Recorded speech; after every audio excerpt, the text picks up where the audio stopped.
emotional week for neighbors in East Buffalo, now coming to a head. This morning, the man behind that racially motivated attack at the Tops on Jefferson will be sentenced on state charges, part of the fate he'll be faced with moving forward. And at 5 o'clock on your Wednesday morning, we say good morning to you. Ed is live this morning outside the Erie County Courthouse downtown. Ed, this sentencing set to happen at 9:30 this morning, and we'll be following this throughout the day. Let's tell everyone what's happening today. Hi, Katie. Good morning to you. Yeah, for many families, this is just another formality, another step in the search for justice. And sure, this is justice, but nothing will bring back the 10 people who were shot and killed in this racist attack on May 14th. I want to show you the 10 people and their pictures and their names, because it's so important that we remember the 10 people and the 3 others who were hurt but survived when 19-year-old Peyton Gendron came to Buffalo, our home, with nothing in mind but violence. Gendron, who's pleaded guilty to the shooting, will be handed a life sentence today without the possibility of parole when he faces a judge this morning, as you mentioned, Katie, at 9:30. I've learned up to 17 people are expected to speak in court, some addressing him directly. We know this morning Michelle Spite will be in the courtroom. She'll be speaking on behalf of Margus Morrison and Pearl Young. She's one of those family members who's speaking for 2 families, because on one hand, Michelle Spite is Margus Morrison's cousin and Pearl Young was her aunt. I also spoke with Garnell Whitfield, who is the former Buffalo Fire Commissioner.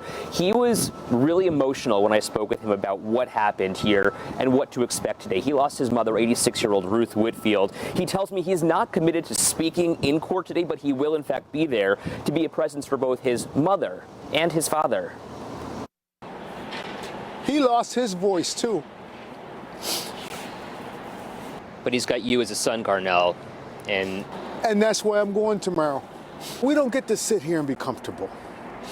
We don't get to sit here and pretend like everything is okay. We have a duty to speak truth to power. We have a duty to shine light on these things and to demand, not beg and not ask, but to demand change. Garnell's father has been in a nursing home for many years. His mother actually went there every single day to visit him and advocate on his behalf. And now Garnell is advocating for both of them.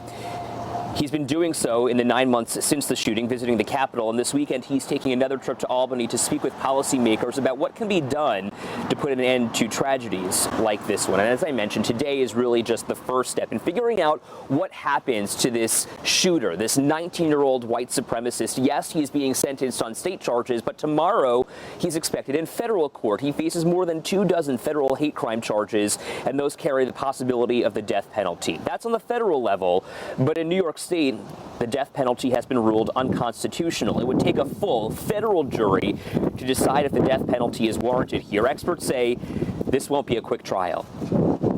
Right, there's a weighing process that the jury is instructed they have to engage in, which is to weigh the aggravating factors that were proven at trial against the mitigating factors in the client's life. And those are the factors that would inspire some measure of mercy or compassion towards the defendant.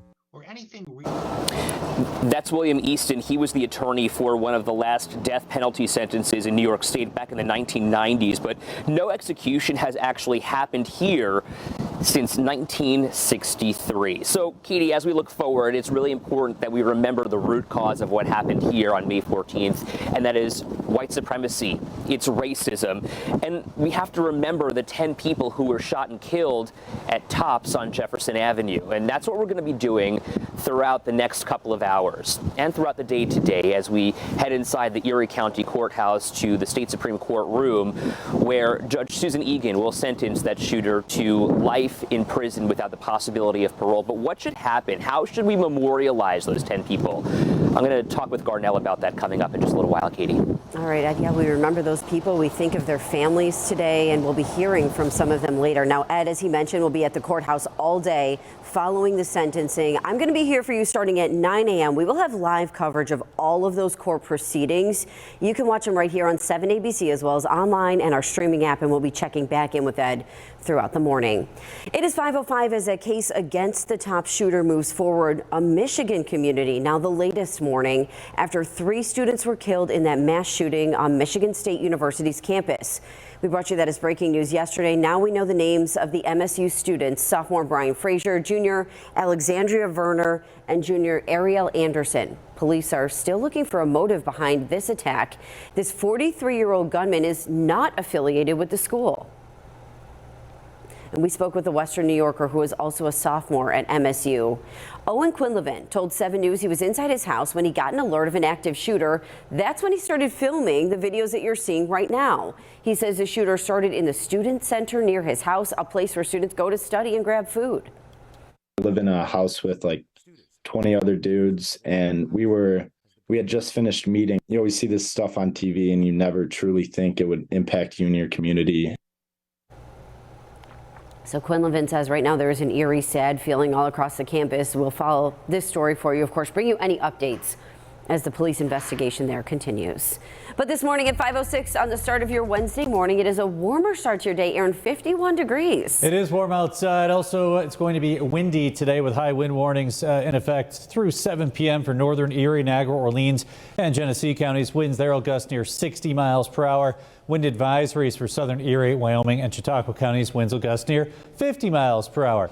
Wind gust tracker for today by 11 a.m. We're already dealing with winds gusting 45 to almost 55 miles per hour. Winds will continue to gust near 50 miles per hour right through late afternoon and into early this evening. Winds will diminish really after midnight. So it will be a windy day today. A few showers around this morning. We have some showers to the northeast of Buffalo right now, passing through Lockport, heading over toward Medina and Albion. More wet weather out over Lake Erie, so another round of rainfall will come through after, let's say, 6:30 or so, and then the shower chance will come to an end. We'll have partly sunny skies, windy and warmer conditions this afternoon. Tomorrow, late in the day, there's a chance for thunderstorms and a slight risk for severe storms across southwestern parts of New York State. So Chautauqua County, western Cattaraugus, extreme southern Erie County could be dealing with some severe storminess late on Thursday. Right now, 51 degrees, winds out of the south at 13 miles per hour. 51 in Buffalo, 50 in Batavia, 48 in Jamestown. Cherry Creek, 49 degrees. Dunkirk already at 56. Upper 40s for Amity and Angelica. Your forecast for today. Temperatures near 50 degrees right through 8 a.m. And then by noontime, we're near 60 this afternoon. A couple of showers early this morning, otherwise partly sunny and windy for your Wednesday. Aaron, thank you. Developing this morning in Buffalo's Schiller Park neighborhood, police say 5 people were shot during an argument on Crossman Avenue near Genesee Street just before 7 last night. We're told all 5 were taken to the hospital with non-life-threatening injuries. And now police are asking anyone with information to call their confidential tip line. That number 847-2255. We've got it on WKBW.com right now. There are some new developments this morning as well in that deadly shooting at a popular Buffalo nightclub. Club Marcella announcing it's now going to close at 2 a.m. instead of 4. The club's president says they're continuing to review security procedures and making any necessary changes to improve safety. With this week's sunshine, it's hard to believe a couple months ago we had that once-in-a-generation blizzard, but it is still impacting our community. Erie County Executive Mark Poloncarz speaking with President Biden about FEMA issuing a disaster declaration. The hope is to help the county cover more than $10 million of damage caused by that blizzard. And it comes as Buffalo leaders work to strengthen the city's blizzard response by hiring a fleet director and emergency manager. I'm hoping that when the fleet manager does come in, that he or she is able to put together and pinpoint where we have strengths and where we have weaknesses with our fleet. The mayor also requested that NYU provide a review of the storm response. That is set to be released next month. At 5:09 new this morning, the Supreme Court is set to hear arguments at the end of the month ahead of its final decision on the president's plan to forgive federal student debt. Next month marks 3 years since federal student loan borrowers were last required to make a payment on their loans. That's thanks to the pandemic forbearance that began under President Trump. Many borrowers said that has been a lifeline, and so would forgiveness be. Well, a new study found 53% of federal student loan borrowers say their financial stability relies on those loans being forgiven. The payment pause allowed them to feel more secure about their money. More than 1 in 4 say they haven't been able to save while these payments have been paused. The Supreme Court is going to hear these arguments on the 28th. Okay. Okay, 5:10, I'm helping you make ends meet this morning as you get ready to make your breakfast. We've already talked about the price of eggs and how it's starting to drop. This morning, I've got some new numbers from the USDA that show just how much they've gone down in only the last 6 weeks. So take a look here. The average wholesale cost of a dozen large eggs dropped from a high of $5.38 December 30th to $2.73 right now. That's the cheapest that they've been since April of last year. And while egg prices are falling, they are still 70% higher than what we were paying this time last year. Increased production costs and then a deadly avian flu outbreak partly to blame. But some egg producers are still raking in high profits. That's also sparking demands for a federal investigation into possible price gouging, something, of course, we'll keep following for you. And coming up, we continue our conversation on race in Western New York. Why one community member says May 14th is a lesson in history and what we need to learn from it. We're also keeping an eye on your Wednesday weather. A little alliteration today. It's going to be windy. Temperatures are heating up. Aaron's got our forecast next.